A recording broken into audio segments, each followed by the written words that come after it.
Welcome to episode 129 of the Wise Guys Sports Show here on the Wise Guys YouTube channel and my personal Twitch page. I'm one of your hosts, Jim Cranitti. Hope everyone enjoyed the extra hour of sleep as we still had an extra hour to prepare and still showed up 30 minutes late. Um, Michael, hopefully it'll be an early night because even as much sleep as we got during the day, we still need a little bit more, I think. Listen, I only got a half hour. I don't know what much sleep that we got during the day shit came from. Um, in fairness, we would have been in at 8 o'clock, but someone's stomach decided to start doing flip flops about 10 minutes up. So I take full responsibility. My fault. And then Jim showed me his favorite food creator, who is hilarious. So we figured, you know what? We'll just start at 8:30. Okay. Can we not do that right now? Do you know? Okay, so end of month at my job is very busy, very crazy. And I had someone tell me they weren't going to do what they said they were going to do to help me out. And I actually turned to the soundboard after I hung up with them and I hit that button. I have never seen the two ladies in my office laugh so hard. Because I had to. It was just that kind of day. Oh, God. So, what do you say we get rolling here? Because we don't have a ton to talk about tonight. No. I think we're actually going to try and make some time tonight. Yes.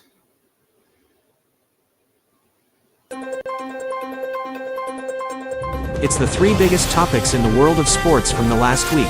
Get ready for the Wise Guys hat trick.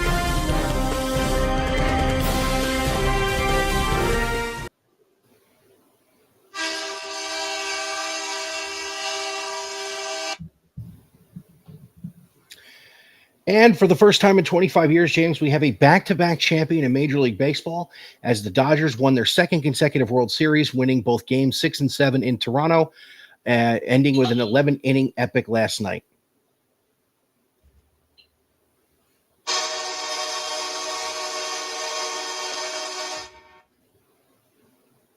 Now, in all seriousness, So here's what a way to disappoint not one but two countries. Yeah, so little behind the curtain. Anybody who watched last year, the day after the first episode of the World Series was won, that's exactly what we did last year too. In paying some homage to, listen, winning 94 games during a regular season and then winning the World Series is not an easy thing to do. I don't care who you are or what kind of payroll or anything else you got. It's not easy. Having said that, we both agreed when we went into this thing, anybody but the Dodgers. Because we had teams that could have won their first ever championship. We had teams that were looking to win a title for the first time in a long time. I think the shortest, besides the Dodgers, the shortest time in between a championship of the teams that were in the playoffs, Jim, I think was 9 years, and that was the Cubs. So we had teams that it had been a while. So we were hoping one of them would win. I will say this. I did not watch a single pitch of this series. I did think it was cool that Kershaw got in a big spot a few nights ago and got a big out. I thought that was pretty cool. I think it's cool that he goes out on top, win this ring, and now you're going to walk into Cooperstown in 5 years. Outside of that, did you see how he found out that they won? I did not. He was warming up in the bullpen and never saw it because he was warming up in case he had to go back out for the 12th. And then the slow roller was picked up by Betts and thrown to first. And his bullpen catcher said, "We just won the World Series." And he just looked at him. It's like, "Are you serious?" And then he was honored. And then he was honored before today's Rams game. Good for him. I mean, was he there? Yeah. Well, that's his boy under center for the Rams too, though. That's his childhood catcher. So I mean, I hope the Rams win this year so he can walk out on top too. But let's talk about what we're talking about here. Let's talk about some of the managerial decisions that I think Toronto did not make that could have won them this series. Let's talk about this. Yamamoto came in with 1 out and the bases loaded in the 9th inning. And Toronto couldn't even get a fly ball. I mean, at some point in time, you got to tip your cap. I mean, $325 million man outshines the $800 million man, $700 million. At this point, who gives a shit? Yeah. It's another store-bought championship. It's back-to-back years. It means it's got about as much credence as college football right now. I'm actually going to be the guy to go there. I'm going to play get off my lawn guy for the segment. They let down not only all of Canada with the win, but they let down basically 95% of the United States because, yes, they win in California where, all the political shenanigans and everything going on, just the irony that everyone was building up, but it's still going out with a $416 million payroll, the only team in baseball history to have the number break the 400 clip and go out and buy a title. Yamamoto comes in and pitches well in game 3. He throws 96 pitches in game 6, and then he goes out and he throws 2 2/3 scoreless last night to earn them the championship. And you're absolutely right. Some of the managerial decisions, if I was at a bar watching game 3, why John Schneider, even after he had already gone deep, decided to pitch to Ohtani any more in this series and just didn't throw one in his ear hole at this point is beyond me. I'm going to go a little more recency bias. And why is Barge not stealing second base in the 11th inning last night? He's got decent speed. He had a few stolen bases during the season. Will Smith is not going to throw through on that. You throw through and it's not pinpoint to where Betts can come across the bag and try and throw somebody out. That game is tied, and there's a man probably on second or third. So you have to send him there. I'm sorry. That and you cannot have a lineup. And by the way, just so we're saying this here, Toronto doesn't exactly have the Rays payroll either. Not nearly as high as said. Right, $287 million, ranked 6th in baseball, but a lot of that is a lot of their homegrown talent, whereas the Dodgers went out and basically bought them. So it's the replacements adages. They went out and they bought themselves an all-star team. No, you're absolutely right. I mean, and here's where I'm going to say this. As a fan of both baseball and college football, because you're right, college football is getting a little stupid with it. I agree. A little. Okay, a lot. With the NIL, if you're doing it to keep your guys in school an extra year, that's one thing. If you're doing like what Portnoy and Michigan did with the quarterback, or you do what some of these other schools have done, bringing guys in the portal, that's a different animal. I think we can agree on that. If it's to keep your guys, i.e., if the Mets throw a boatload of money at Pete Alonso this offseason, which I'm praying they do, that's a different animal when it's a guy you drafted, developed, brought in, and then you're going to pay him because he's earned it with his play. That's a different animal. Doing what the Dodgers have done and what the Mets tried to do, in all fairness, in 23, it's different. It's just different. Real quick, breaking in, final in Atlanta, Cleveland 117, Atlanta 109. Yep. Cavs go to 4-3. But let's now give some flowers to that Dodgers team, because as much as we can't stand them, they did earn it. Mookie Betts didn't show up till Game 6, and they still won this World Series. Ohtani was really only impactful in one game, and they still won this World Series. But Jim, we come to the Big Rican number of the week.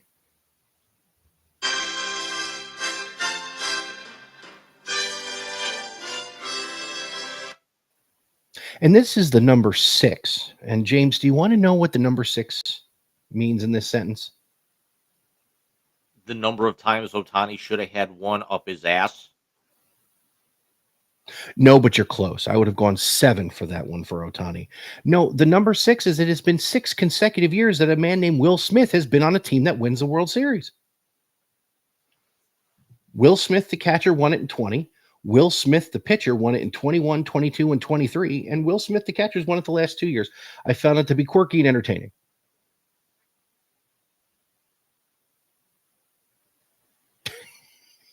Yeah, that's about as many flowers as I'm going to give the Dodgers. And I agree with you. It's, the flowers that should be given are the ones that are to the guy who's going out. And that is Clayton Kershaw on his Hall of Fame career. Freddie Freeman's got 3 rings in the last 5 years. I think this and the numbers cement him as a first ballot Hall of Famer as well, especially with the way they're voting now. Mookie Betts has 4 rings now. One with that Boston Red Sox team with the 108 win that beat those Dodgers in that World Series. And of course, 3 with the Dodgers, 20, 24, and 25. So look, the guys in LA have the target on their back again going into 26. As you so elegantly wrote in the blog, by the way, wonderful piece. It could be a very interesting, very possibly hurtful 2026 season. All is yet to be seen, and we will do a baseball preview sometime after the turn of the year, and the Wiseies for that matter.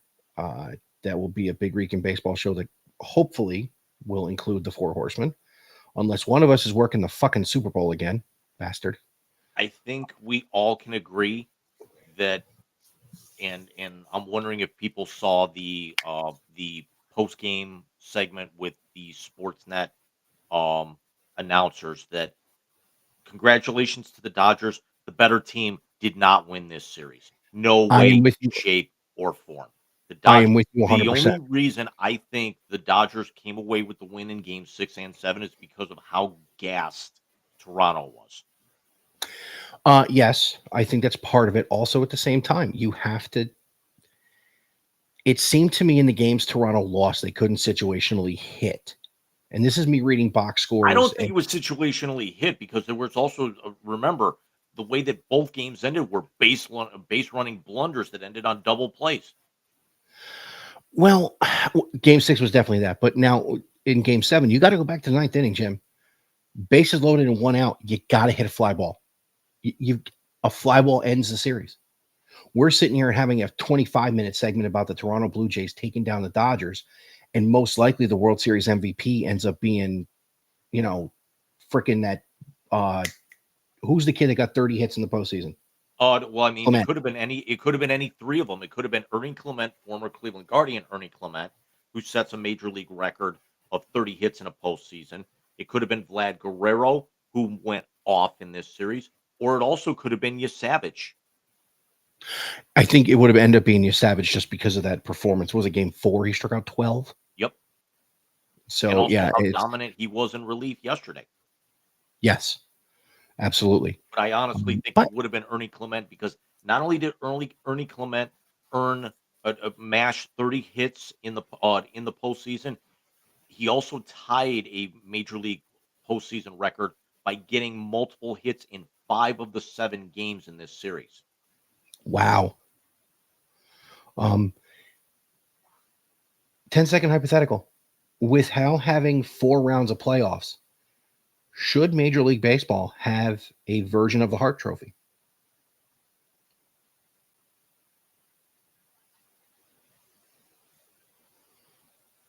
Does it really matter at that point because you're That's still giving all. it to the World Series MVP because the Conn Smythe Trophy, yeah, it's a 4-round thing, but Not. they're I'm never sorry. I meant the Conn you're Smythe. never I gonna give a apologize. Conn Smythe to a guy who went out in the 2nd round.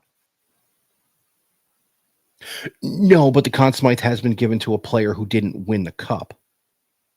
I completely agree. I mean, I think, I honestly think it should have gone, to Clement or Guerrero. I mean, you know, as good as Yamamoto was, granted, he's not the reason that that they won. He just basically kept the Blue Jays off the scoreboard, and then they basically mashed up every other pitcher that they faced.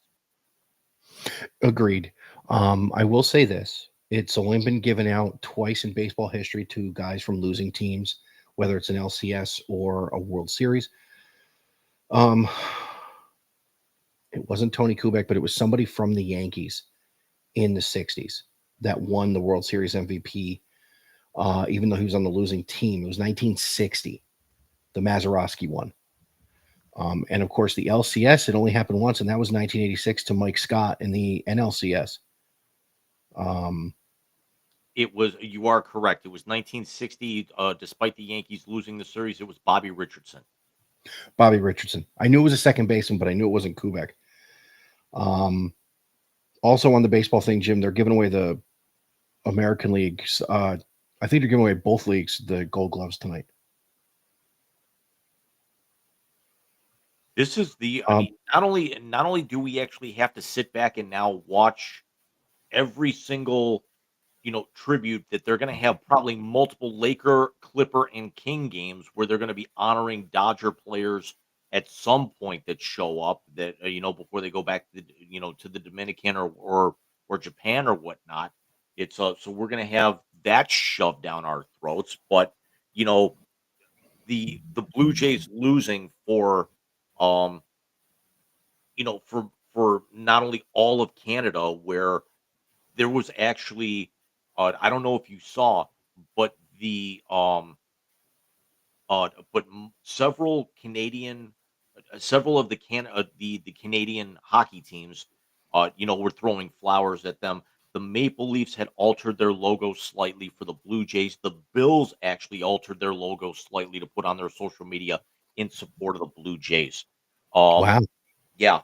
So it was something that was kind of bringing all of Canada together, and again, now we get this shoved down our throats for the next, 5 months, because if you think about it, if we would have had anybody other than, if the Brewers would have won, first of all, they're going to rag on how these are so lowly rated, you know, World Series, and then you get the Dodgers and the Jays together, and yes, it was a classic series, but you know you have to know that the entire conversation was always the entire narrative was going to be, if the Dodgers hadn't gotten in, what do teams like the New York's, Boston's, uh, and LA's need to do, as opposed to, put the focus on the teams that should be there.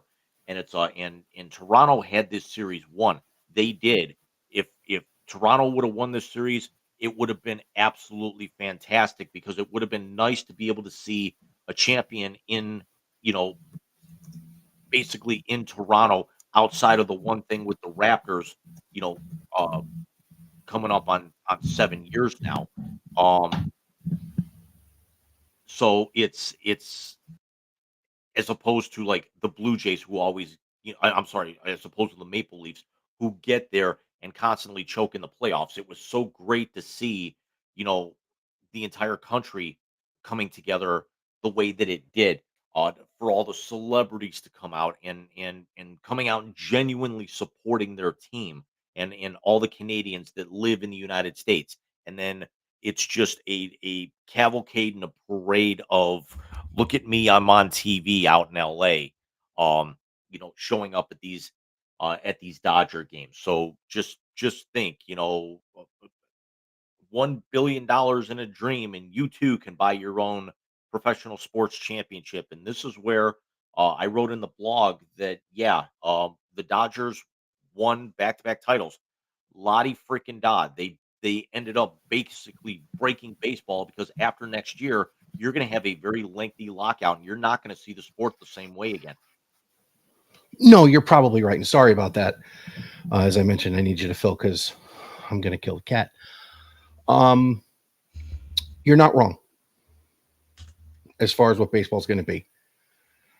But I think that's a conversation for another day. To be honest with you, you and I could go for hours on that one. And I think we'd both pass out talking if we tried this evening. But yeah, tip the cap, 2 in a row, not easy to do. When you have an overhead of $401.05 billion in deferrals, things like this can happen. And they're already, when I look into the salary for next season, the luxury tax cap is the Dodgers are already 40 million over it. Yeah, absolutely. I will say this though. I heard something in a Mets video years ago. Former GM Frank Cashin, who built that 80s juggernaut that they were. I'm going to hurt him.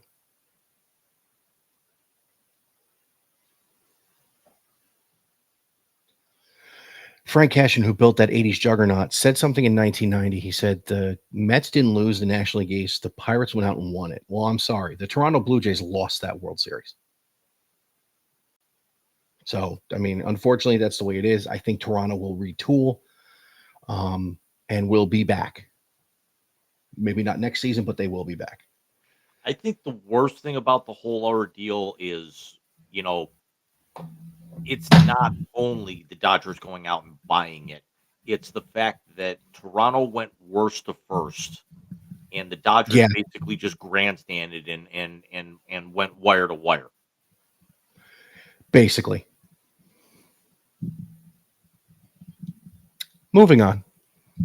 Gladly.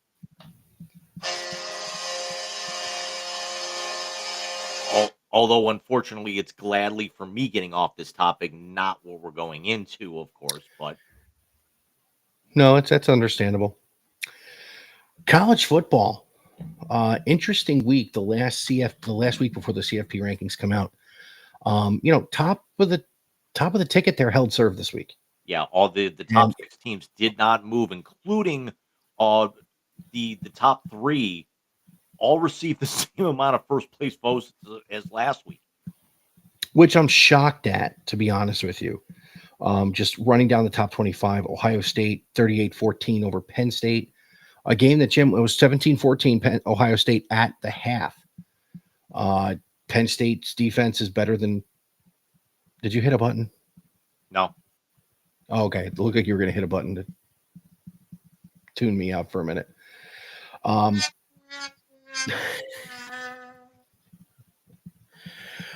So Penn State falls to 3-5. First 5-game losing streak for Penn State since the COVID year. Number 2, Indiana, big win at Maryland. Took a little bit of flack for keeping Mendoza in, up 45 points to pad some Heisman stats. Is what it is. In the cocktail party, Georgia barely gets past Florida. I had told the ladies I work with that I thought Georgia could win by 30. They won by 4. I can only imagine. They won by 11. They took a knee on the 1-yard line. They won by 11. Okay, I didn't watch any of it, obviously. Ole Miss holds serve against South Carolina 30-14, but we have the big upsets in 8, 9, and 10. Number 8 undefeated Georgia Tech loses at NC State by double digits. Vandy falls to number 20 Texas. And Jim, is Mario Cristobal just basically cursed? Once basically the calendar flips over to like October 20th and beyond, absolutely. He is one of the biggest late season collapse coaches I can remember in years. I mean, we rag on James Franklin as much as we want to, um, for the way that he can adapt in big games, championship games, playoff games, anything like that. Cristobal doesn't even get there. Exactly. Steph just asked, "Are you good?" because of all the background noise, and I'm trying to tell her it's the kitten that we just had to have. Get him off counter. Sorry. Georgia Tech. I mean, they're still in the driver's seat in the ACC now, especially with Miami losing again. And here's the scary part: Texas has a path to the SEC championship game. I mean, they're up 7 spots. They're the biggest riser of the week, and Georgia Tech with that loss is next to Tennessee. They're the biggest fall of the week. Yeah, and of course Notre Dame, which is weird to me because they lost their first game. Miami lost their second. Miami should have dropped a lot further. Notre Dame wins 25-10 at BC. Texas Tech hold serve at Kansas State. Number 18 Oklahoma goes into Neyland and beats number 14 Tennessee by a touchdown. UVA beats Cal by 10. Louisville beats Va Tech by 12. Utah smokes Cincinnati by 31 points. Number 21 Michigan wins by 5 against Purdue in the Big House. West Virginia goes down to Texas and beats Houston's ass. 45-35 win. USC 21-17 over Nebraska, but we lost Dylan Raiola to a broken leg late in that game. And on Friday night, number 25 Memphis beat Rice by 24 points. Memphis is now back in the driver's seat to be the team from the group of 4, that gets into the playoff as we come up on Tuesday night when we will have the first CFP ranking come out. So, Jim, hearing the scores and knowing what you've seen, I'm going to say something that's going to probably surprise you. I think on Tuesday night, the Big Ten will have the 1 and 2 seeds in the playoff. Indiana will be the number 1 seed in the playoff come Tuesday night. They have the more impressive win. Now, Texas continuing to win does help Ohio State's resume a little bit, but Indiana has the more impressive win. And we know how this committee has always been like, oh, well, resume is the thing, not the eye test.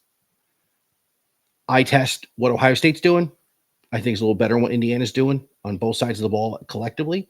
But Indiana went to Outson and won by 10. You can't deny that. So if the top 12 was going today, I'd do Indiana, Ohio State, Texas A&M, Bama, Georgia. I don't know if I'd have Oregon at 6, but yeah, I guess so. Ole Miss at 7, BYU. I don't think Notre Dame is anything but 12 in this because you're going to have Memphis. I don't know. After starting out 0-2, rolling off 5 straight wins and 5 convincing wins. Agreed. But I think they'll end up with the 12 seed, the 11, and then the 12 will be Memphis. The fact that Washington is up to 24 helps Ohio State's case a little bit. But yeah, do you think Indiana's going to end up at number 1 Tuesday night? Am I crazy here or? Absolutely not. I honestly think Indiana goes to 3. And for me, if I'm just looking at the eye test and this is not being, Buckeye hitter or anything, I think Texas A&M's got a better resume than Ohio State. I think Texas A&M, I don't think they'll be the 1. I think they're more deserving to be the 1. And I think Ohio State would be the 2. Indiana should be the 3, personally. That's fair. No, that's fair. A&M's got a few more ranked wins. They've played a little bit better competition. Not much better, but a little bit better. They also have big games coming down the pipe. The difference, the huge difference is Texas A&M did not start where they were and came up to their competition. Ohio State is staying where they are by starting out on top because everyone else behind them is falling off. No, that's very true. That's very true. But they keep winning, and they keep winning by multiple scores every week. And this is why the rankings don't mean a goddamn thing anymore. They really don't. I think until you get to when the committee's going to make a decision on who's going to be where, it really doesn't matter much. I will say this: the 1 and 2 seed are going to shake themselves out because we are staring, unless Indiana loses and Ohio State loses and they don't end up in Indianapolis, we are staring at most likely a 1-2 Big Ten championship game the first weekend in December. So that's going to equal itself out. I think we're looking at possibly a rematch in the a Georgia. Well, yeah, rematch, a Georgia Ole Miss SEC championship game because they've got the tiebreaker over Bama. And I don't think I think Texas is going to get blown out in 2 weeks in Athens. Let's see where else. Big 12. I think Utah's got the inside track to get to the championship game against whoever it may be. Texas Tech. Yeah, Texas Tech. Okay, so Utah, Texas Tech. We're looking at that in the Big 12, and of course in the ACC, it's basically now who the fuck knows. I still believe the ACC championship game is going to come down to Georgia Tech, and it's going to come down to who's got the driver's seat there now, because they've all lost. Is it Louisville? And all lost in conference too. And that's what I mean.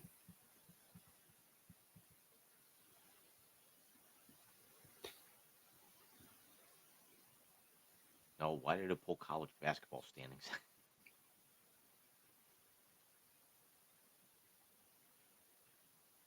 Here's one out of left field. If the season were to end right now, Georgia Tech will be in the ACC championship game. Michael, the other two that lost are not in that game. Yeah, I didn't think so. Virginia. I would say Virginia and Georgia Tech right now is the ACC championship game. They all hold serve. And let's be honest, there's a chance Georgia Tech's going to lose again, but that's not a conference game. That is clean, good old fashioned hate or clean old fashioned hate. Rivalry game against the team that's going to be in the field, though. And if they get spanked hard enough, sure they could be completely left out, even or dramatically falling back, even if they were to run run their conference table here. But again, don't sleep on Virginia because Virginia's won 7 in a row after that close loss to NC State. And NC State's playing good ball and over 500, and they're almost bowl eligible. So here's the top teams in the ACC right now. Virginia is undefeated in conference at 5-0. Georgia Tech 5-1. Pitt 5-1. Louisville 4-1. SMU 4-1. Duke 4-1. Everybody else is 500 or below in conference. That sounds like the fucking ACC tournament, dude. That don't sound like football. It almost could sound like the ACC tournament because North Carolina in conference is near the bottom. Yeah. I think this is going to set up for an interesting last 4 weeks of the season. Because you have rivalry weekend at the end of this month. Can't believe I said this month. I meant fucking November. Doesn't even seem real. You also have some big games in between. You have Texas, Georgia in 2 weeks. You have there was another big one. We have an eliminator on Saturday. Who's that one? BYU, Texas Tech. Yeah, that's the one I was thinking of because I knew there was one this weekend. That's 8 versus 9, at least in the AP poll as it stands right now, and the two top teams in the Big 12, which means whoever loses this game, Cincinnati could easily slide back in and claim their spot. This also could be a scenario that if Texas Tech wins this game, these two teams, it could be very much like how we had with Oregon a couple of years ago when they were in the Pac-12. They get Washington, and then a couple of weeks later they play them again in the conference championship. That was Utah, but I know what you're talking about. Yeah, that Utah, was right. Same scenario. Texas Tech beats BYU. They own the tiebreaker, but they've still got identical conference records, and they could end up meeting in 4 weeks. If Cincinnati has one more loss, because I think BYU's schedule sets up well for them down the stretch. It's a BYU to finish up. I mean, they're at Cincinnati, but Cincinnati got spanked, and then UCLA, who's a bottom feeder right now. Yeah, it does set up favorably for them. And they also get a TCU team that's 6-2, but they're barely above 500 in conference. That's true. Now, here's the thing, though. BYU coming east, they've only had a few good showings doing that over the last few years. Usually when they come east, of the Mississippi, they don't play that well. So let's see what that Cincinnati game brings. That's probably going to be a night game in Cincinnati, if I had to guess. Yeah, I mean, it's a Um, TBD right now, but yeah, I completely understand because I mean, with their schedule, couple of blowouts early in the season here, but once things have really started to get, cranked up, they've actually performed um a little bit better on the road than they have at home. It's a 3-point win at Colorado, 6-point win at Arizona, 14 over Iowa State in Ames last week. And then but 14-point win when hosting West Virginia, 3-point win hosting Utah. So I mean, they are going to go 2-2 here down the stretch. Two home, two road, and both of their road games are against ranked opponents with Texas Tech and Cincinnati. So if they are able to run the course, I could see BYU possibly getting a bye. it's possible. And remember, they're not doing the conference champions get the bye. It's the straight rankings this year. Right. So you're 1 through 4, and They're sitting at 8 now, and then if you got to figure with a win this week, they would probably end up leapfrogging one of those teams that kind of didn't move in the polls this week. They'd leapfrog, most maybe likely, go to 6 with that level of resume. depending on how,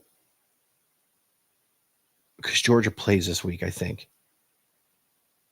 Depending on how Bama and Georgia show out this week, if you got a ranked win, and I think if they're on the road, I think you said against number 9, you're going to pop up. So who knows what the hell happens? Is it just me, or does it seem like every week we're talking about a team losing that really shouldn't have fucking lost?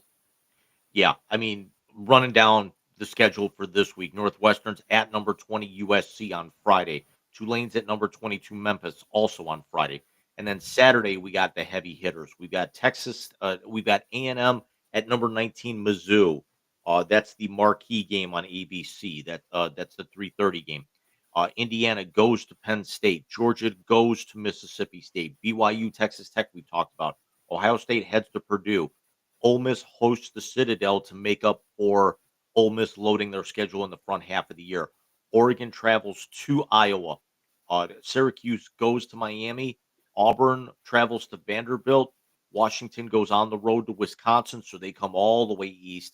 Wake Forest will be at Virginia.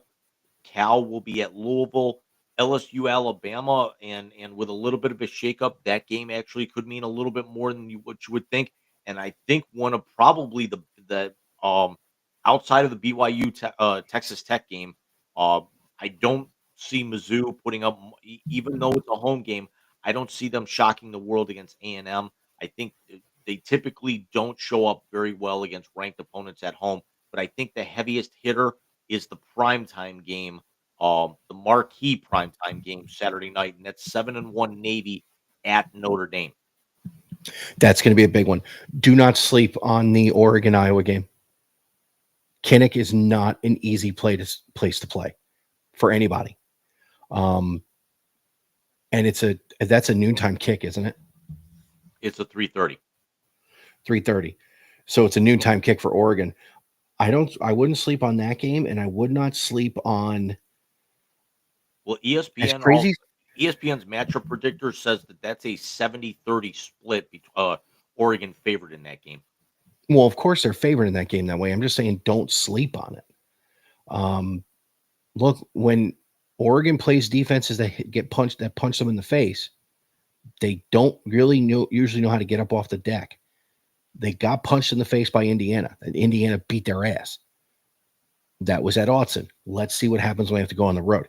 The other one, don't sleep on. I can't believe I'm about to say it, but watching yesterday and watching with how much pride they play with, Penn State is I know what you're going to say. Penn State's a sleeper to give Indiana a game. I'm not saying they're going to win. They're a sleeper to give Indiana a game. I'm telling you. Because either way, it's either going to validate Ohio State's record. It's going to validate No. Ohio State's resume if if Penn State wins that game, and if Indiana wins that game, it basically just sinks Penn State that much further. That's what's going to happen either way. I just think that I think Penn State's defense is better than people give them credit for. The problem is their offense is dog shit, and they can't get any. They had got something going on one drive all day yesterday. They scored the second touchdown on a stupid fumble inside the 20 by Ohio State. I just think their defense, if their offense can do anything at all to sustain more than one drive in the entire game, can make an impact. I don't know if they're going to do it. I doubt it. This Grunkemeyer is god awful. And again, they don't have anybody on the outside. If they can run the ball. They have Indiana as an 82% favorite in that game on Saturday. Oh, God, yes. I'd have them as a 93% favorite in that game. I'm just saying we've seen weirder shit happen. What was SMU on the predictor against Miami this past weekend? Yeah, won't let me see that now, but it was probably 70-30 that Miami was going to win that game. And then Carson Beck, and it was over.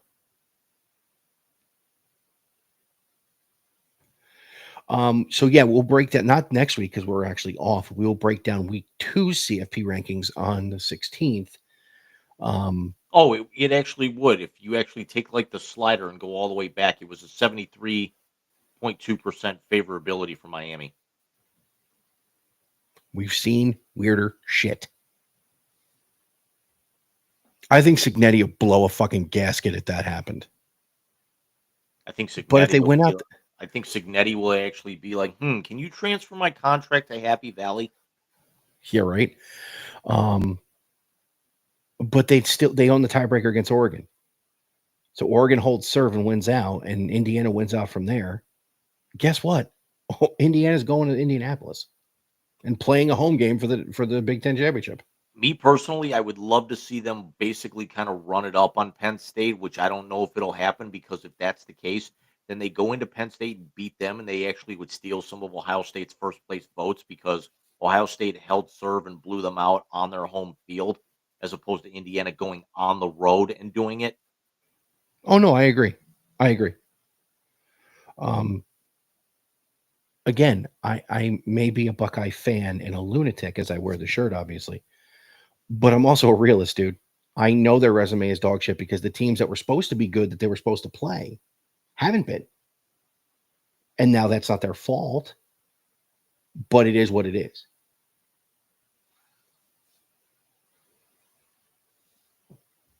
If we go to the next one, we could get out in under an hour.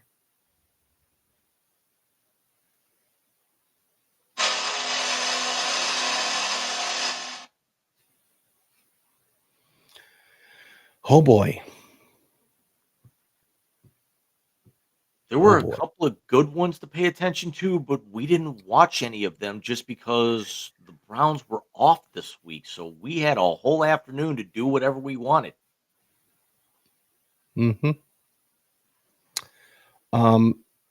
There's a few I want to talk about, and there's a few I just want to ignore. Let's talk about the one on the bottom line there. Thursday night, that was ugly. Thursday night was hilarious, but it was ugly. Are the Ravens back now that Lamar's healthy, sitting at 3-5? No.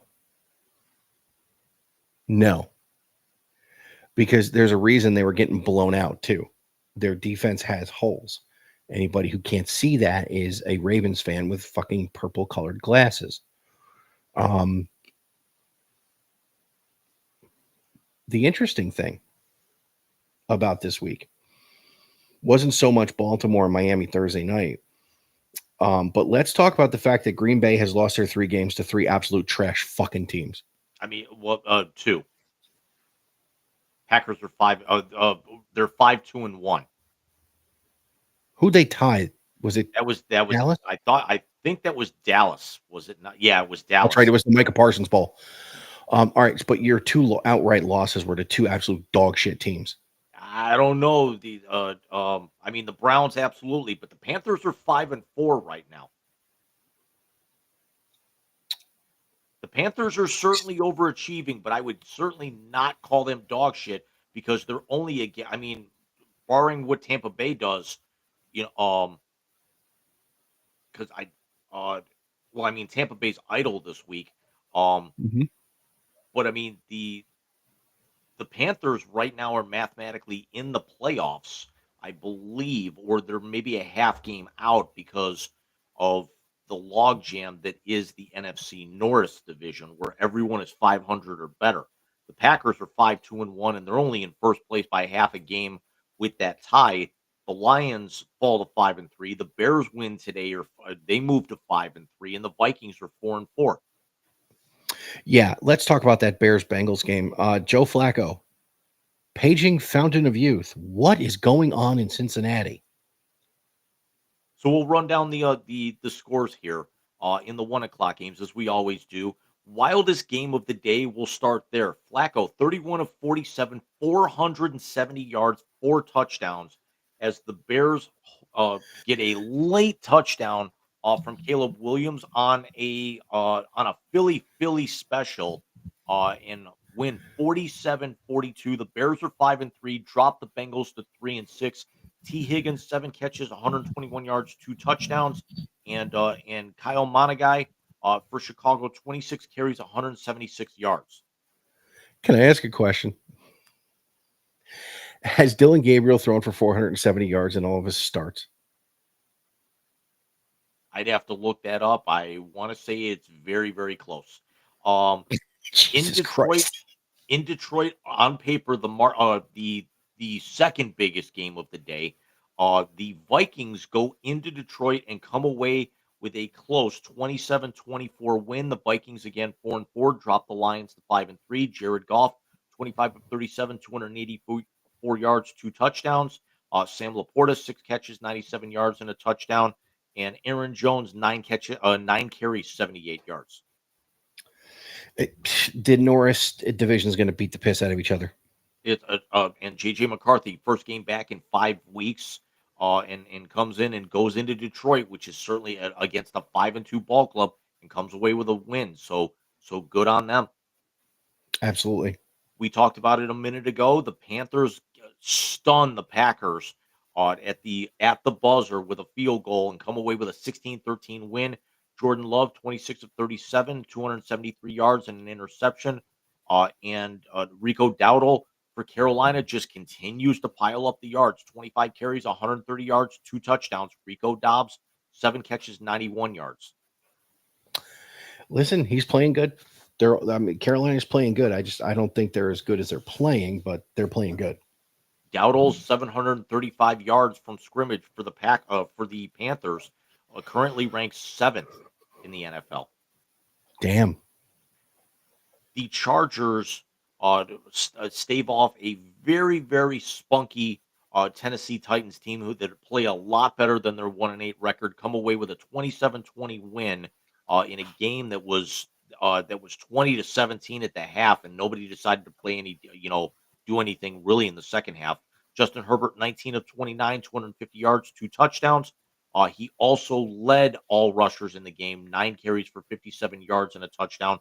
So by those numbers, he accounts for 307 yards from scrimmage and 3 touchdowns today. The Chargers are 6-3, and based off of a game result, based off of the team that I'm wearing right now, the Chargers are in first place in the AFC West.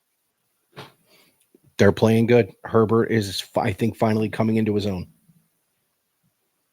A Super Bowl rematch, basically same kind of scenario here. The Patriots moved to 7-2 and remain atop the AFC East mathematically right now, and raced out to a 24-14 lead, and then held off a very game Atlanta Falcons club in the fourth quarter as the Falcons outscored them 9-0 and just could not actually get over the hump there.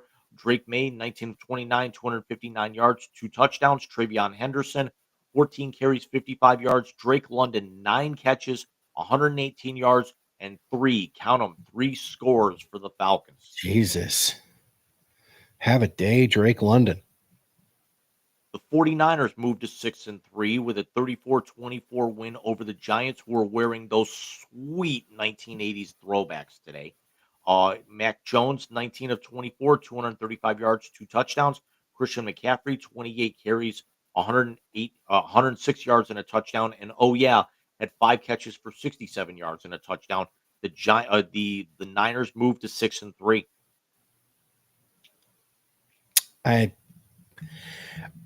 There's people thinking that Mac Jones is going to be the quarterback of the Browns next year. Yeah. Yeah, that guy's still playing on Saturdays. Sorry. The Pittsburgh Steelers hold serve at home.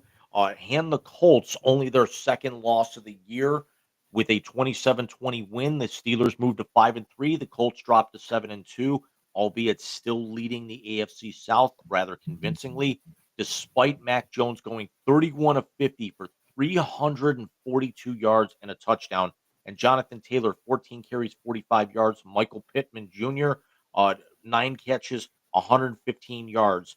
And if you look at the way that they're filling up the stat sheet, you have to figure how in the hell did Pittsburgh win this game?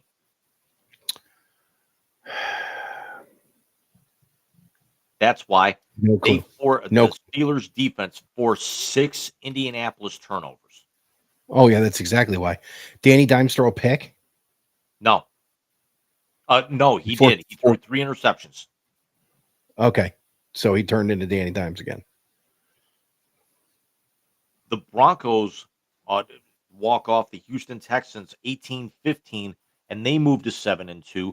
Bo Nix, 18 of 37, only 173 yards, 2 touchdowns. J.K. Dobbins, 15 carries, 61 yards. But the storyline in this game was C.J. Stroud getting knocked out of the game and going into concussion protocol with a nasty, nasty hit when he was going to slide and then got hit up high, a la the Joe Flacco hit. Prayers up for CJ. I think that injury right there, you might as well just hand the Colts the AFC South. I mean, it's Because if he's out for any extended period of time, they're not even going to make the playoffs this year. yeah, because they're also still, even with the loss today, they're 2 clear of Jacksonville, uh, with their numbers, and it basically kind of sinks the Texans if he's going to end up missing any time at all with that. Yeah, it's not good. We go back to Thursday real quick as I skipped it. The Ravens get Lamar Jackson back, and then go into Miami and basically put the seal in the kind of seal the fate of the entire Dolphins front office at this particular point. The Dolphins fire their general manager. Mike McDaniel is basically dead man walking at this point, coming away with a 28-6 win. Lamar Jackson accounts for 4 touchdowns in his return after missing basically the last month with that leg injury. Yeah, I think it needed to be done. The GM that decided to invest in a quarterback who's got half a brain cell left, on top of not being good against good teams. Listen, you can't win that way. Not in the NFL. Matt Stafford tosses 4 touchdowns and 281 yards. Kyron Williams, 25 carries, 114 yards, and a touchdown. Puka Nakua keeps racking up the receptions and the yards, 7 for 95 and a touchdown. And the Rams breezed to a 34-10 win over the hapless New Orleans Saints, who, if it wasn't for the New York Jets, might be the worst team in football right now. Yeah, I agree. I will say this. I have not seen a team fall apart like this after a guy retired since LeBron left the Cavs the first time. This is Two bad. more, two more here. We had some history in Vegas today. And this was not it. Geno Smith, 29 of 39, 284 yards, 4 touchdowns. Travis Etienne, 28, 2 carries, 84 yards. Brock Bowers, 12 catches, 127 yards, and 3 touchdowns. But it's the Jaguars that come away with a 30-29 win in overtime against the Raiders. The Jaguars moved to 5-3, but the history that we saw was an NFL record fell as his name is eluding me. Uh, Cam, no, that wasn't it.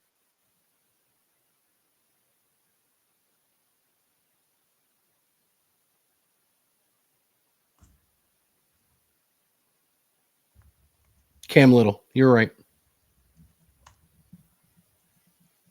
Cam Little broke the NFL record with a 68-yard field goal today, breaking the previous record set by Matt Prater of 66. And didn't Prater hit his in Mile High, or was that Jason Elam when he first broke it? That was Elam when he first broke it. Remember that um, the record was broken just a few years ago indoors. That's right. That's still a bomb. Yeah. Remember, Tucker was the one that held the record and he hit it in Detroit. That's right. I had a feeling that Little was going to challenge this record, if not get it, because he's also we saw him in the preseason. I think he hit a 70-yarder in It's warmups against 71. Yeah. Cleveland. Never mind that. He hit one from 70 in the preseason in a game. Obviously, it doesn't count because it's a preseason, but yeah, he hit from 70 in a game.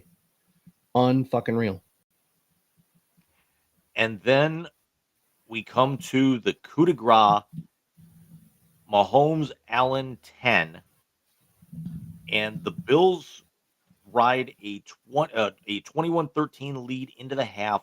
They stretch the lead to two scores after three, and it's Josh Allen, 23 of 26 for 273 yards and a touchdown. James Cook, 27 Jesus. carries, 114 yards. Dalton Kincaid, six catches, 101 yards. And the Bills have now beaten the Chiefs 5 straight times in the regular season with a 28-21 win. Although it's still the fact that the Chiefs have knocked the Bills out of the playoffs 4 out of the last 5 years. Yeah. It was an 11, not a 1 in the first line of the date of this game. So, Jim, I'm not saying it to be a dick. You know, I love Josh Allen, love his wife. I think what's happening in Buffalo is amazing. Beat him in January, we'll talk. Yeah, although Romo and Nance brought up a great topic in the build up to the game. This was the first time that these two teams met in the regular season during Mahomes and Allen with this budding rivalry that we've got. That's arguably the best rivalry in football, and neither one of these teams had sole possession of first place in their division. Yeah, I mean, Kansas City got off to a rough start. And don't look now, but Mike Vrabel has the Patriots winning the AFC East. Did they play Buffalo both times or just once? I think just once. All right. And if I remember correctly, it was in Buffalo. Yeah, and then the Patriots beat them it was in Buffalo, and then the rematch won't be until December the 14th. Yeah. In Foxborough. So that's going to be an elements game, which I think helps Buffalo because of Josh Allen being a better quarterback than Lamar, but being as good a running back as Lamar when he needs to be. I mean, and Buffalo arguably has one of the roughest stretches of schedule the second half of the year. They will actually be at Miami next week. Not a huge, loss, not a huge issue there. They will host Tampa, but then they have 4 out of 5 on the road. They'll be at Houston, at Pittsburgh, home to Cincinnati, at New England, at Cleveland. So there's no continuity, and then they'll finish up home to Philadelphia, and then they'll finish the regular season hosting the Jets in the final game at Highmark Stadium before they implode the thing and move into their new building that's basically done now from what we've seen. It's Yeah, it looks massive good. and it's gorgeous. Yeah, it looks good. Looks real good. And then, of course, we have tonight's game, which is going on right now, which is over, by the way. It's 28-0 Seattle with 4 minutes and 34 seconds left in the first half. It is over, but let's just call this what it is. It is the most aesthetically pleasing game of the entire week because both teams are wearing throwbacks. The Commanders are wearing their name that we will not repeat on Oh, the air. those burgundy jerseys, and then the Seahawks are wearing the classic Steve Largent era green and royal blue. Nice. I like And it. how appropriate that the Packers lose today when they're wearing those god awful painted leather helmet throwback uniforms. They might as well have worn the fucking leather helmets with as bad as they played. So we're 25 seconds over what we were hoping for. But what do you say we get to halftime so we can wrap this thing up quick with the blast and the translator and go to bed early? We'll see you guys in a few. See you in a few.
Back, and why did the NFL ticker not go away when I told it?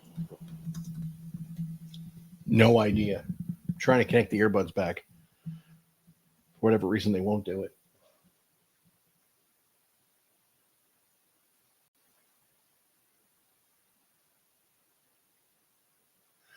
Anyways, I'll get him working.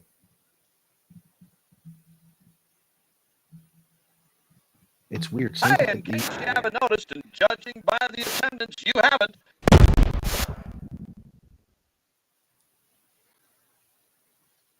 it's weird. Sometimes they work, sometimes they don't.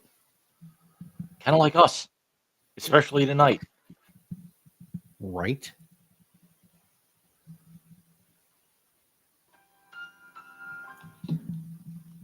The fact that you told me you did that at work, Yeah, I pulled it on my boss this week.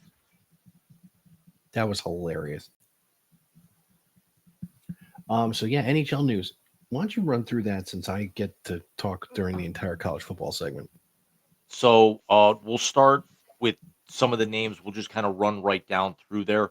The Utah Mammoth signed star center Logan Cooley to an 8-year, $80 million extension. Cooley, we talked about on last week's show, has been on an absolute blistering pace with scoring for the Mammoth with the first year with their new identity, so to speak.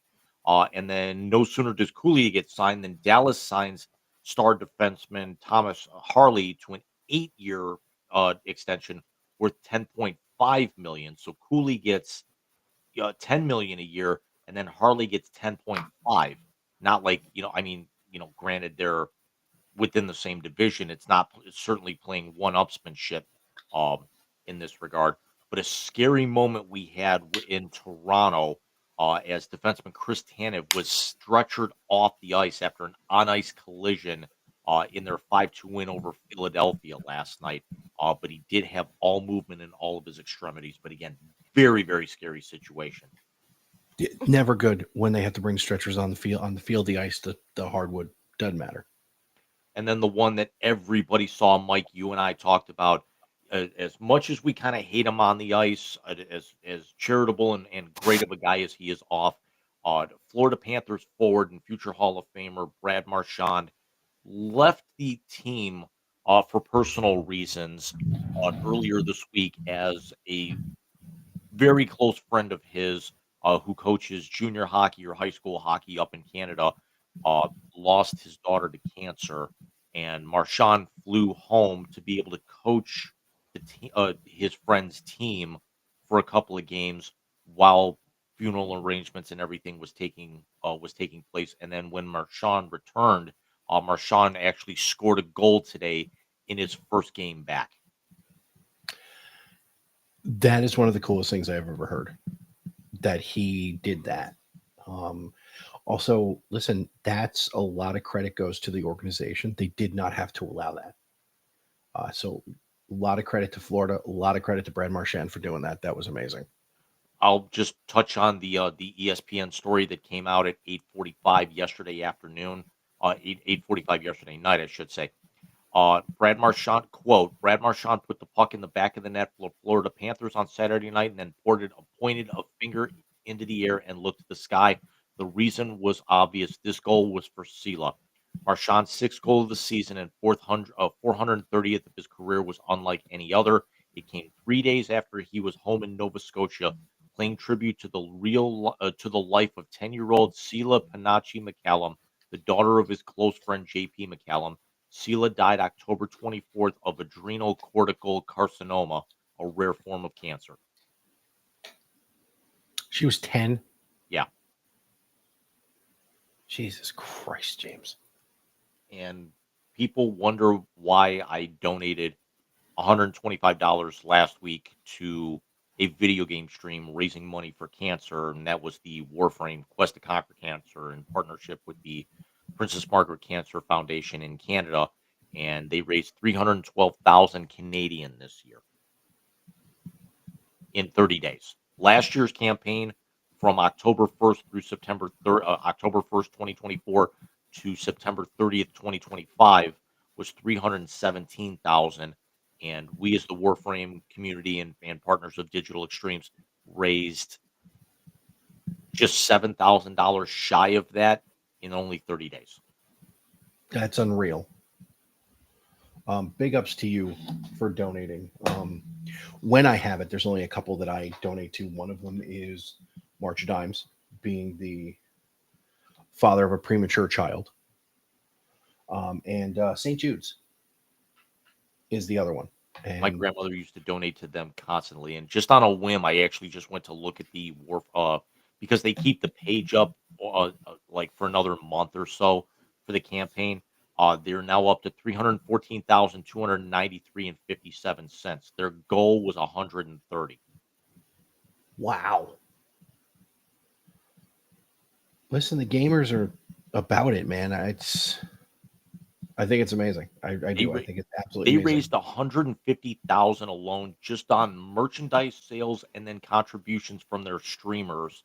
They partnered with 64 different streamers this year, and then the streamers, what they would do is any money that they would be tipped on Twitch or donated to, they actually would they were for those individual streams, they gave up half of their donations, their individual outside of donations. So if a streamer would raise $300 in a stream, for the campaign, but then they also got tipped like $100 for their regular channel contributions, they would end up kicking 50. They would take 50% of their personal to add towards the donation goal. That's awesome. That's awesome.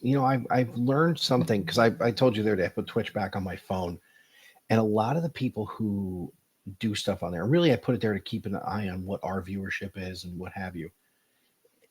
They're good people. They're absolutely good people.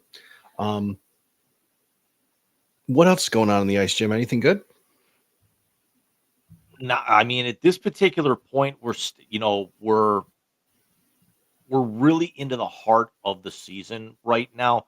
I mean, I'm not going to say we're at the quarter pole just yet, maybe the eighth. A lot of teams are now in their 11th, 12th, 13th game. The Montreal Canadiens are leading the Eastern Conference with 18 points overall. They've won three straight. The Canadians are for real right now. And then you've got the Leafs sitting near the bottom with 13 points. The Sabres right now sitting at the bottom with 13 points, um, you would think the Sabres sitting in last place, not anything out of the ordinary. The difference is every team as it stands right now in the Atlantic Division is over 500. The Leafs are 6-5-1, and tied with the Sabres at the bottom, and the Sabres are 5-4-3. The Panthers are also 6-5-1.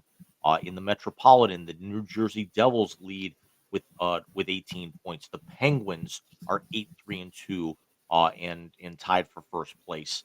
Um, it's the West is where things start to get a little wacky is because you've got Vegas uh naturally leading their division, Edmonton tied with them right now, but only at 15 points. Not a huge difference there.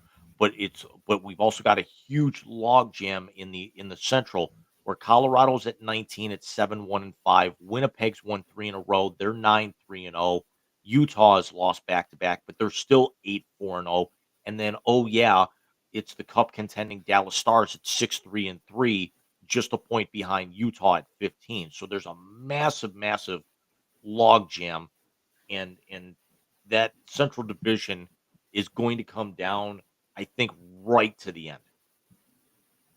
Yeah, and there's a couple of them. Is it just me, or is that usually the East? One of the ones in the East always comes down to the last weekend of the season. Hey, listen, those are the best kinds. We love pennant races down to the end. We love hockey, basketball, when they get down to the end, football really doesn't fucking matter. I mean, at You know, least in the NFL, it's always fun to actually play the what if card, and then especially when you get down to the last 4 weeks of the season where you can go onto the ESPN site and do the playoff generator and, pick who goes from here to there and actually see it update in real time. That's actually a lot of fun. The college football playoff, we could care less, to be honest with that, because once it goes in, sure, we can actually pick and choose and everything. The college basketball playoff we love. I mean, it's arguably the best postseason in all of sports. Um, you know, it's certainly not the hardest one to win. That would be the Stanley Cup, um, without a doubt. But but easily March Madness is the most entertaining of them. I would agree with that. And I we would have agree with college basketball, I believe, starts Tuesday. By the way, just as a reminder, everybody get out and vote on Tuesday. Yes, it's all local elections this year, unless there's a special one. I know There's Ohio's some got local, you're going to see like tax levies, things like that. In California, there's the big, Prop 50, for the redistricting and everything. You've got the big New York City mayor vote coming up. So, um, definitely things we could see a lot of changes start coming around here. Yes, we could. I know here in Georgia, in Brunswick, it's the mayor of Brunswick is up. I don't think there's any bond issues on it this year. Um, so we'll see how we handle that one here. I will say this. Um, I think New York City is going to be a landslide. I do too. I think the bond issue in California will pass, and it will pass rather easily. Um, so hopefully it does. I hope that's something that gets done. Jim, I'm glad you put AEW WWE news in there because I did want to discuss something that came out in the last few days with WWE. What's going on in AEW there, sir? In AEW, they had their Halloween Fright Night, and I haven't watched the product too much recently with everything else going on. But I think Hangman Adam Page had probably the best costume I've ever seen. Um, he's in a program right now with Samoa Joe over the AEW World Championship. Samoa Joe turns heel, and Hangman Page dressed up as Tony Schiavone. Stop it. That's awesome. They had a pre-recorded segment with Shivani's voice, and it looked like Shivani was standing outside the ring saying it, and all of a sudden he says in cheer, and so Samoa Joe and his six-man tag team championship partners, Shibata and Powerhouse Hobbs, they're all drinking beers and everything, and then all of a sudden you see Shivani get in the ring, and you hear, and cheers to Hangman Adam Page, the epitome or something or other of an AEW World Heavyweight Champion. All of a sudden, you hear the voice tone change, and it says, "Long may he reign." And Joe is figuring out what's going on. He's got his back turned, and Hangman kicks Shibata and Powerhouse low, and then smashes his beer bottle over Samoa Joe, rips off his mask and everything, and it wasn't Shibani, it was Hangman Page the whole time. That's awesome. It was fantastic. But the other thing is, in 2 weeks, we've got pay-per-view caliber violence on free TV, and I don't know how this is going to happen. We have got a staple of AEW, and we have got not one, but two matches that have just three simple little words: blood and guts. Nice. Which, if you remember, War Games, the match beyond, Mm-hmm. that's what they call this now. This is their version of War Games. The two cages with the top on them. And why I say two is the men's match will be the Death Riders against the conglomeration, Darby Allin and Orange Cassidy. And but for the first time ever, there will be a women's blood and guts match. Nice. All of the major champions and all the major storylines will all intersect, and we will have a six, because typically blood and guts matches are 5-on-5. We will have a 6-on-6 women's blood and guts match. Wow. That is really cool. That is really cool. And you don't really want to see chicks who look like that beat the piss out of themselves like that, but I think it's gonna go over well. There could be a few of them that could be very interesting. I would be very, very interested to see what arguably my favorite female women's wrestler right now, Tekla, looks like all cut up and bloodied and everything. She's Austrian, Nothing she's has ever crossed my 32, mind. she's hot, she's violent. I'm not going to argue. You okay? Need a minute? She's the toxic spider that does the Bray Wyatt backwards crawl thing that I told you about. Oh, that chick. Okay. Okay. Makes sense. So the WWE thing I want to talk to you about. I know they just had Saturday night's main event. Punk now wears the World Heavyweight Championship. Cody defeats Drew McIntyre to win the Undisputed Championship. But did you see how Cena is going to go out? Yes, Michael, would you like to talk about this? Yeah, it's going to be a 16-man tournament to determine who's going to face John Cena in his final match. I don't see where they've announced who's going to be in the tournament. Because there's already, like, Bailey of all people said, can women participate too? Nice. That's an interesting thing, considering we really got to know John Cena from Kurt Angle throwing out the open throwing out challenges, yeah. the open challenge. Did he beat Sami Zayn? Because Sami challenged him to a U.S. Championship match that night.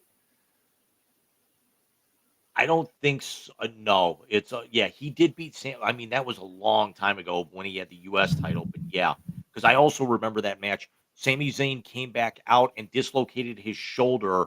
He separated his shoulder in his entrance because Bret Hart brought him out, and Sami Zayn would do like the whole ska thing, and he'd get up on the ring steps and throw his hands up, and he threw his hands up with such violence that he popped his shoulder out. Ow! It's going to be very interesting to see who's going to be in this, but some of the one of the people I would have loved to have been a part of this, unfortunately enough, is Kevin Steen / Kevin Owens, who's going to be on the shelf for another year with his neck surgery. Is it another year for him? I know he's already had the surgery and now he actually starts rehab. Will Ospreay just had his neck surgery, the same type, and he's going to be on the shelf for at least the next 6 to 8 months. Ospreay's out that long. Wow. Yeah, because he had, I want to say it wasn't quite as extensive as like Austin and Jericho and Benoit when they had their fusion surgeries, but he definitely had neck surgery. Jesus.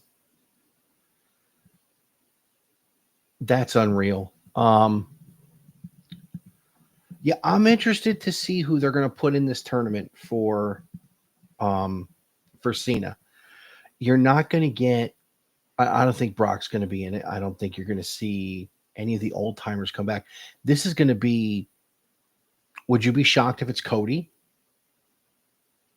I could see that, but I think I think the Cena Cody thing has run its course leading up to Survivor Series and then, turning Cena face and everything. It'd be a nice gesture, but again, I think it's run its course. And the other reason why you're not going to see Brock is because you're not going to actually have them pay. You're not going to want to see them put him on TV and pay him 4 times to run through that tournament. That's true. He's done Randy. He's done Randy. Is this something, during the farewell tour? Is this something Dwayne gets involved in? I think it's a possibility, but I don't know. I mean, but he certainly wouldn't come back and run 4 matches. No, I don't think he would either. Roman, no.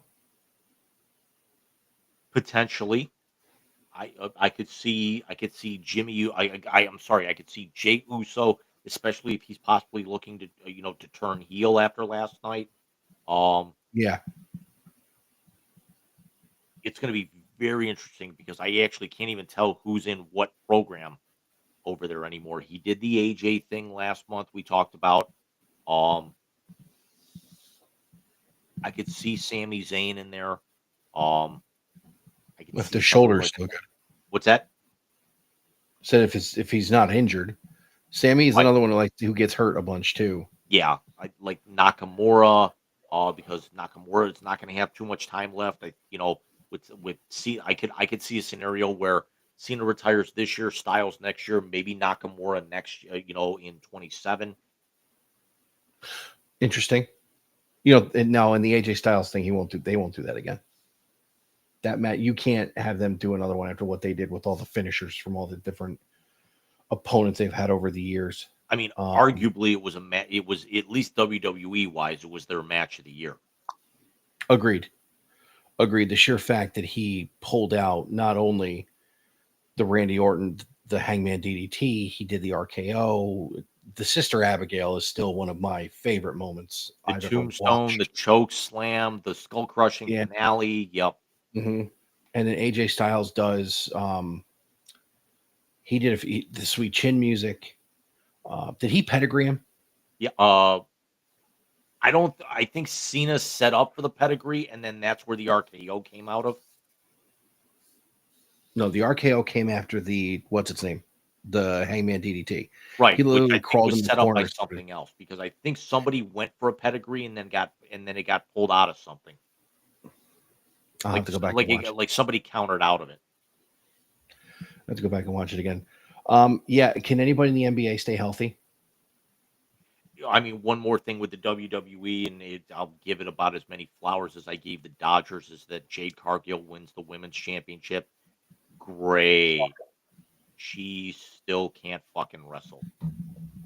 So exactly. It's, everyone's saying Tiffy time was over with, the Tiffany Stratton thing, having the title for over 300 days. She's still a hell of a lot better worker.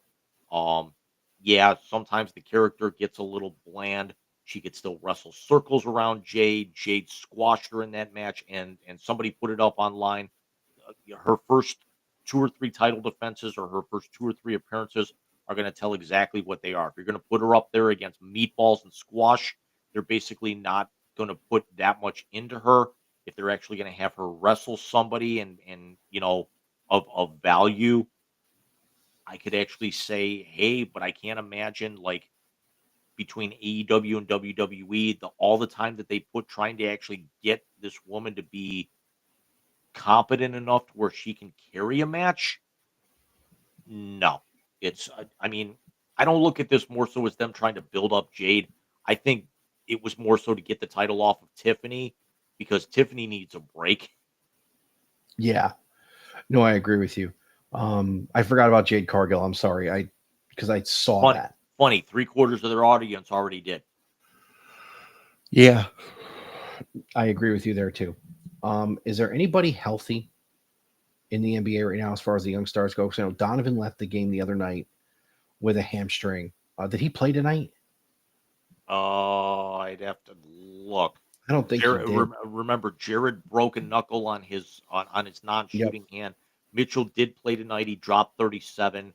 Um, Jesus. you've got uh, Trey Young got landed on by a member of his own team. He's out 4 weeks with a knee sprain. Obi Toppin's having foot surgery. He's out until February, as if Indiana doesn't have any other problems with injuries on their team, essentially sinking their year. Bobby Porter's going to miss 4 weeks after injuring his knee. I'm sorry, Kevin Porter. Jesus. Yeah, Drop it like flies. and then Joel Embiid gets fined 50K for throwing a DX crotch chop last night. Embiid's an awkward motherfucker. He probably screwed it up bad. I don't think he got fined for doing it. I think he got fined for screwing it up. Just me. He's been fined at least 4 times. This is the 4th time he's been fined for making the gesture. 75,000 in 2020 in December of last year, 35,000 in October of 23, and 25,000 in January of 23. Speaking of watching too much WWE. Yeah. Real quick, I'm going to add something to the blast tonight as the 2025 Gold Gloves have been announced. Just going to run through each league real quick. Dylan Dingler of the Tigers is the winner at catcher in the American League. Ty France of the Twins and Blue Jays wins in at first base. Second base was Marcus Semien from the Rangers. Shortstop Bobby Witt Jr. from Kansas City. Third base Michael Garcia from Kansas City. Left field Stephen Kwan from your Cleveland Guardians wins his, I think it's his 3rd or 4th in a row. Hopefully next year, still a member of the Cleveland Guardians. Center field, Ceddanne Rafaela from the Red Sox. That kid is so good, dude. So good. Right field, Wilyer Abreu from the Red Sox. The pitcher was Max Fried from the Yankees, who I think also won in the National League with the Braves at one point in time. The utility man is Mauricio Dubon from the Astros, which, by the way, I like that they do that now. National League catcher Patrick Bailey from the Giants. First base Matt Olson of the Braves. Second base Nico Horner of the Cubs. Shortstop was Mason Wynn of the Cardinals. Third base Cabrian Hayes of the Pirates and the Reds. I think with Arenado falling off, Cabrian Hayes is going to be the guy to win it year in and year out now. He's that good. In the outfield, Ian Happ of the Cubs in left. PCA, the former Mets farmhand, now of the Cubs, in center. And the right field one went to Fernando Tatis Jr.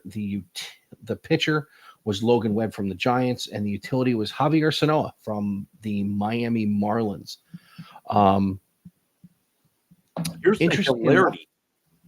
Out of all of those names, out of the 22 names that you just mentioned, only one of those played in the World Series. Yeah. Yeah. I will say this. I think there were a couple of omissions in the Gold Glove this year that were pretty stark and sparkling. How do you not Jimenez wasn't even a finalist in the American League? How? The guy's been a Platinum Glove winner 2 years in a row when he was in Cleveland. How is he not a finalist this year?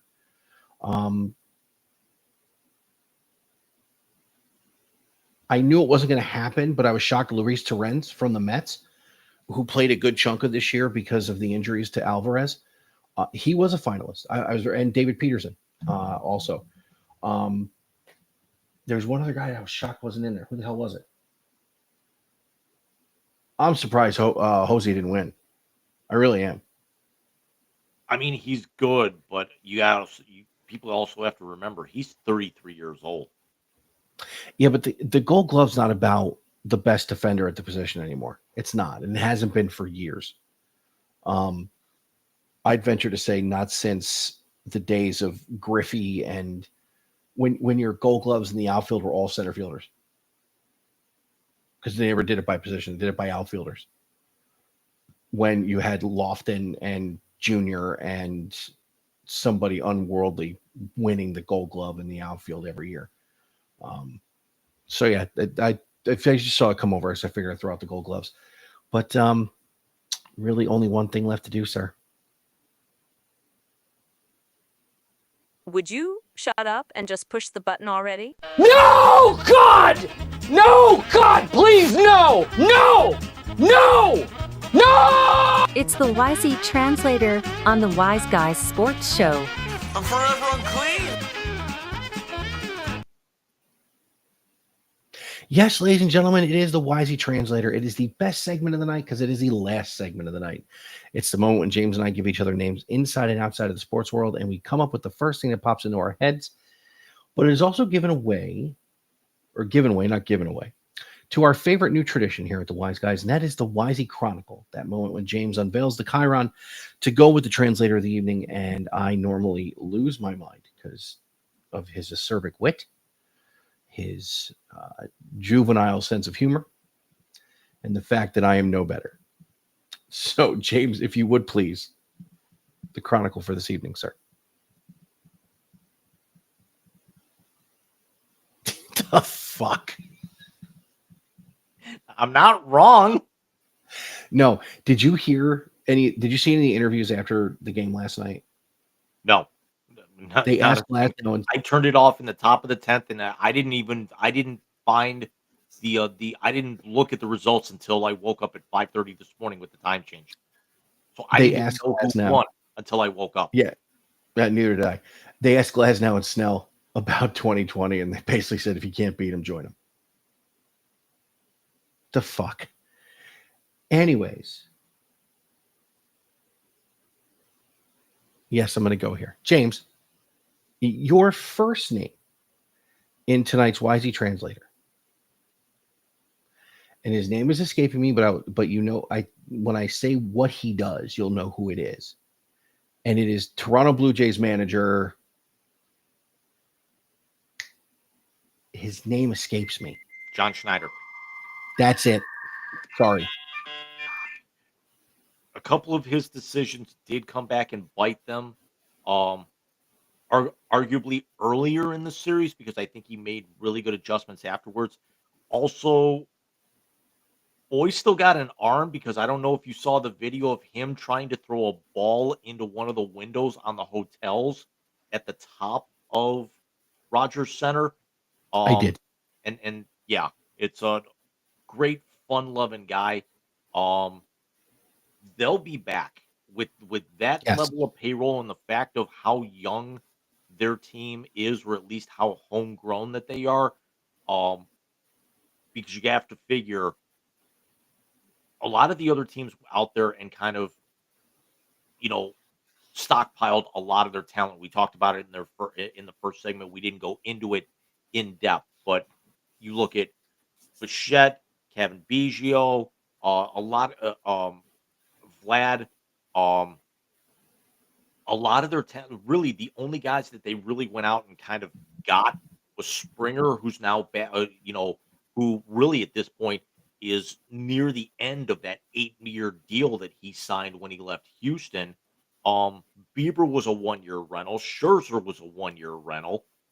Everybody else basically is in house. So assuming that they don't take a Baltimore type nosedive next year after the success that the Orioles had in 23, I could see a scenario where Toronto could be right back here next year. I'm not saying that they're the ones hoisting the Commissioner's Trophy, um, but they could definitely be in this position in 2026 before we have the 2027 lockout. Yeah, I agree with you. I will say this: I don't think Kevin Biggio's in there, in the organization anymore. But you know where I was Yeah, where going. you Is that going? a lot of the guys that they have, Toronto doesn't typically go out and bring a bunch of guys in unless that guy's name is like Edwin Encarnacion, who's basically for them what Carlos Santana was for Cleveland. That he's on his his like ninth tour with the team. It seems. Yeah. I will say this: I think they will be back next year. Um, Two things to think about going into next year with the Blue Jays. The Yankees get Garrett Cole back next year. The second thing is Bo Bichette's a free agent. And the fact that he had the biggest hit of the year, in essence, for them leading into the late inning collapse of their bullpen, I don't see him in their plans. I So do. Bo Bichette might I be going. I think they do bring him back, even if it's like a 2-year arbitration deal. I don't think he's going to get a Vlad type or Otani type, 7, 8, 9-year deal. But I could see him coming back, 2 years, 20-25 million a year with arbitration or something of that nature to keep him in the fold. That's possible. I think you are correct in saying that. I will say this about Bo Bichette, and then we can get to my guy, my person. He might be my vote for the most Jekyll and Hyde player in the American League. because a couple of years ago, the guy nearly did or won a batting title, was off the charts defensively, and then all of a sudden he just went. I mean, he was still there defensively last year, but couldn't hit his way out of a wet paper bag last year. And then all of a sudden, No, could have made an argument that, remember, he wasn't even supposed to play really any of this postseason. And there's an argument that could have been made that he could have been in consideration for World Series MVP.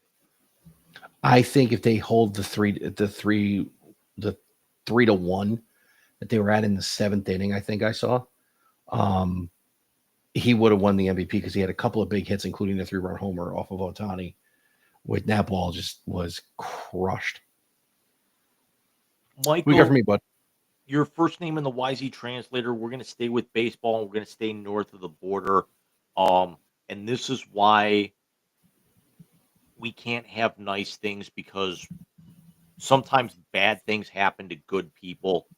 And this is probably the biggest reason that we were hoping for the Blue Jays to win a ring last night, so we could finally have one put onto the hand of one Donnie Baseball, Don Mattingly. Oh,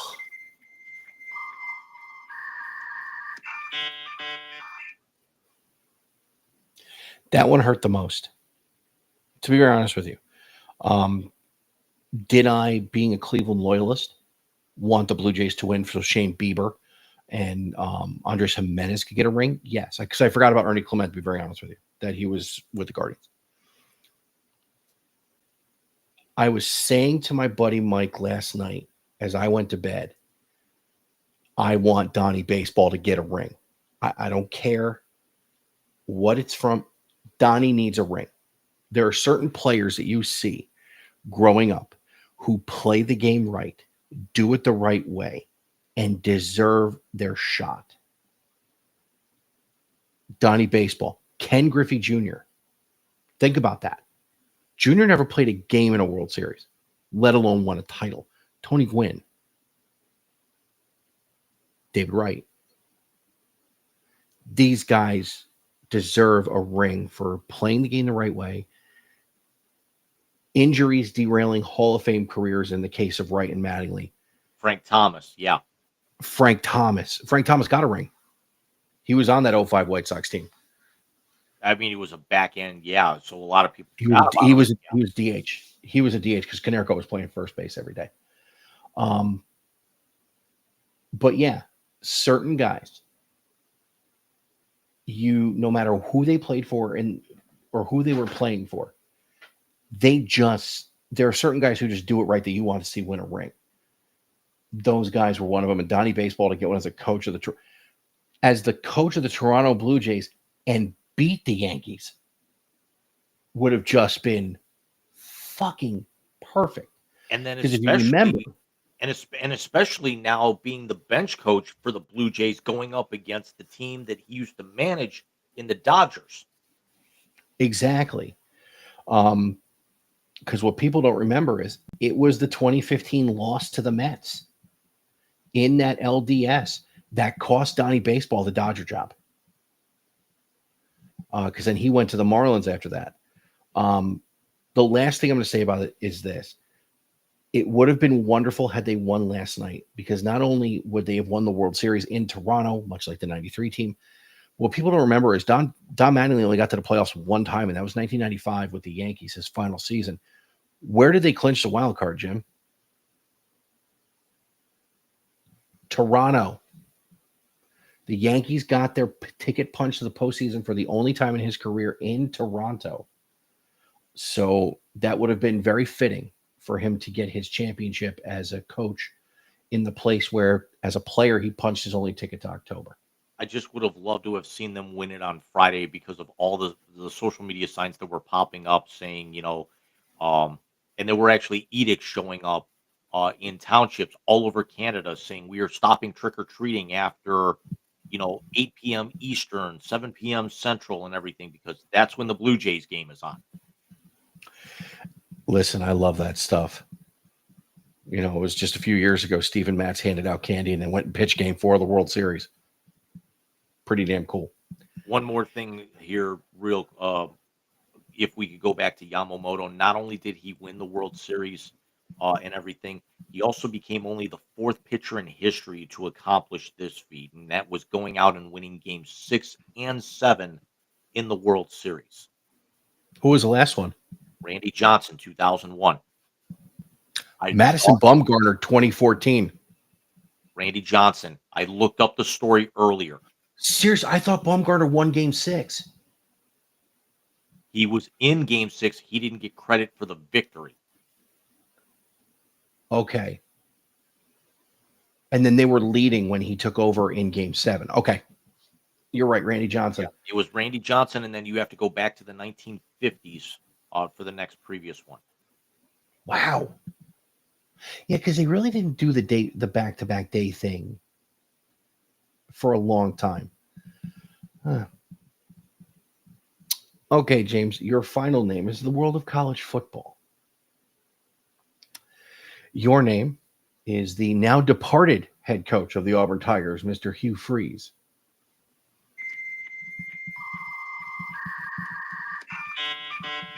There's part of me that kind of knew that if we didn't discuss him in the college football segment, I was going to get him tonight. And Auburn's really been looking for somebody since Gus Malzahn. arguably, yeah, it's. I thought you were going to say Terry Bowden. I mean, I go back. I was an Auburn fan when they were Terry Bowden. I mean, I actually remember coming home from school on a Friday afternoon, taking the bus and then coming home and the Iron Bowl was on. Because remember, they used to play those games on Friday, late in the year, Friday afternoon. That's right. Because of all the bowl selections and everything. This is, I mean, these once proud programs that we're actually seeing, your Vodtex, your Auburn, South Carolina. This is another thing that's happened in college football is now the cavalcade of names being shoved out the door. We've got there's discussion that Ed Orgeron could be back in the mix to come back for the LSU job. It's Hugh Freeze is not going to get one of these other major jobs. He'll probably be a coordinator, a la what Jimbo Fisher's doing now, or he'll be in like a coordinator or a consultant on an NFL sideline or something. He's got the chops, but just unfortunately, I think this was more of a matter of him, just not so much him not being able to coach, as opposed to the fact that Auburn doesn't spend like the other teams were able to, and then teams that don't have the payrolls like Vanderbilt and Mizzou were able to recruit a little bit better than he was and kind of left him behind. Agreed. I will say this, that you saw Iron Bowls on Fridays back when Alabama was dog shit and Auburn was okay. You won't ever see that again. But at the same time, Joel Klatt said it. Now that everybody can pay him, a lot of these SEC schools aren't doing as well. So that cause and effect. Who do you got for me to wrap it up, sir? Mike, I'm going to stay in college football here, and then we're actually going to have. I'm going to put a little, kind of a little extra segment after the translator tonight for two things that we could have covered during their appropriate segments very quickly. But we did bring his name up during the college football segment, and I wanted to get your feelings on it because, for all intents and purposes, he's always been stuck behind the 8 ball his first few years in school, and that is Dylan Raiola.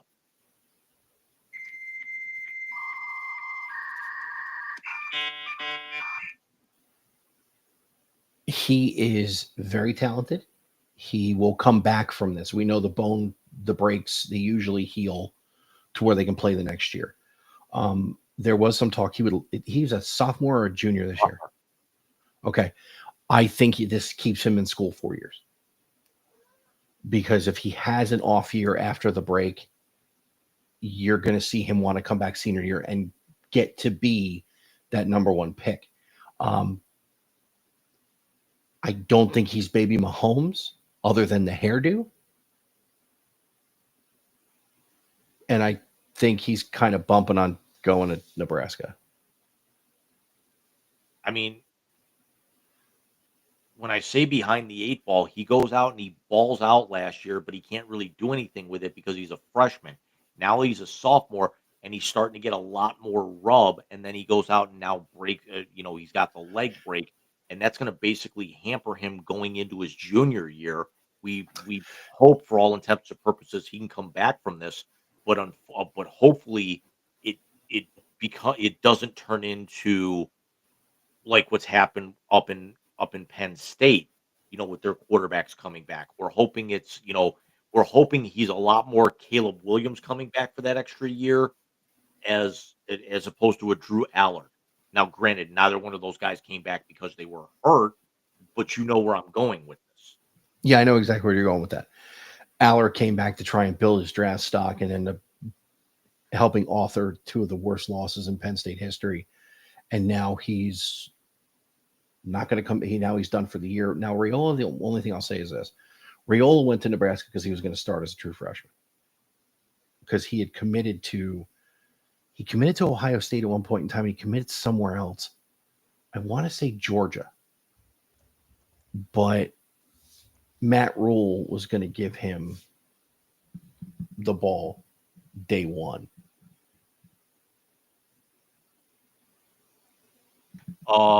According to his Wikipedia profile, he committed to play Ohio State, but he opted to reopen his recruitment. He announced his top schools were Georgia, Nebraska, Oregon, and USC. Ultimately committed to Georgia and then flipped his commitment a couple of months later to Nebraska. Yeah, because Rule told him he was going to start. Smart move. You're going to play right away. You go play. But yeah, we'll see how I think he will come back well, but we'll see how he comes back. What was the other thing you want to talk about? The two quick things here on a very somber note. We want to send out condolences to the family, friends, and everyone who experienced legendary former NBC analyst Bob Trumpy passed away today. I saw that. Arguably one of the best tight ends in the history of the Cincinnati Bengals franchise. We always remember him working with Don Criqui and Dick Enberg, called so many Super Bowls for NBC. So our thoughts go out to Bob Trumpy and also to Los Angeles Chargers linebacker Dan Henley, who had arguably the most tragic day anyone would ever ask for. He got Henley, it was reported yesterday, and I want to pull the ESPN story about this. Mike, you have not seen this, have you?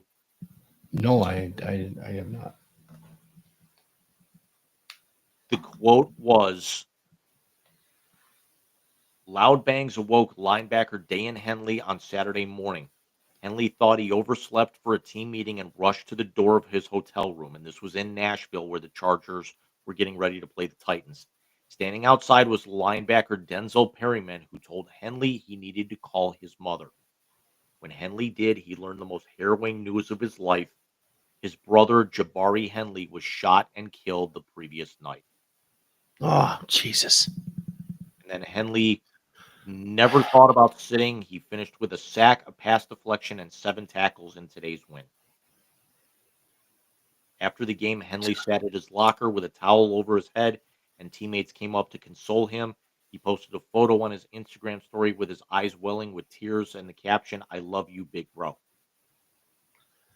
Unreal. Unreal.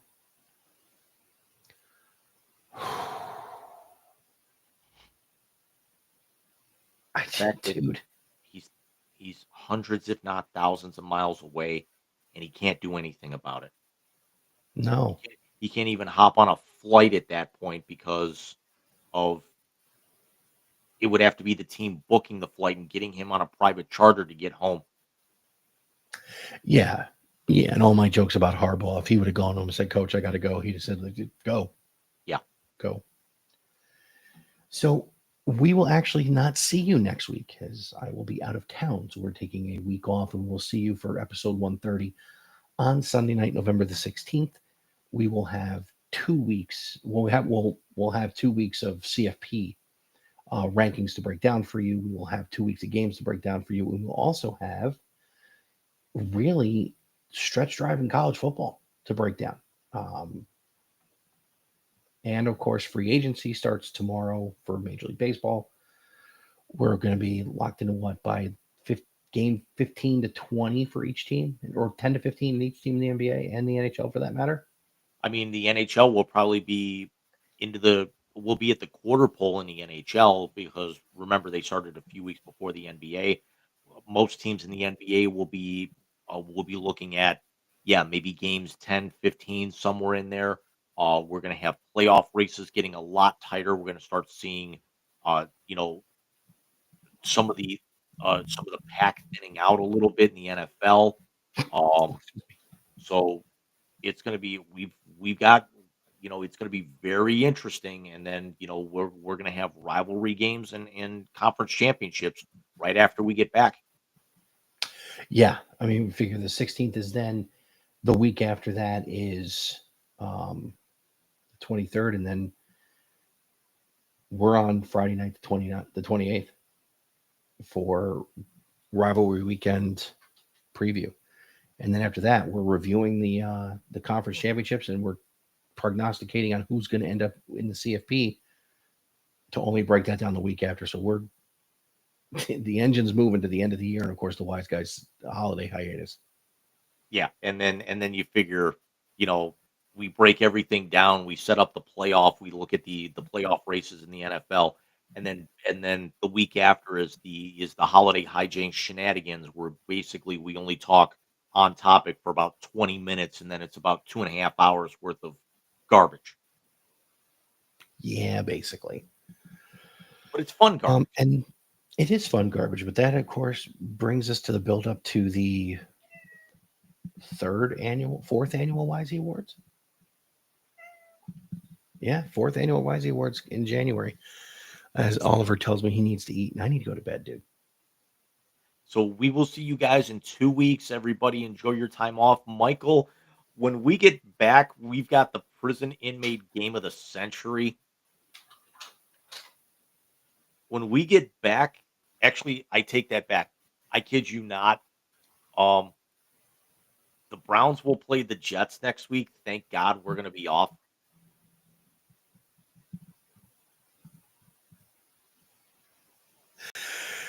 We need to call it the dumpster fire bowl. We could come up with something worse. The waste management dumpster fire bowl. But that actually takes away from the Waste Management Open, which is one of the best golf tournaments of the year. We'll find something. We'll find something. We're gonna find the trash. I got a better idea. How about the Mafia dumpster fire bowl, since they're on waste management anyway? You've been watching that Untold series. You remember the one about the Danbury Trashers. Yeah, I do. We'll see you guys in 2 weeks. Everybody have a great rest of weeks, your night okay. and great week off. See you guys.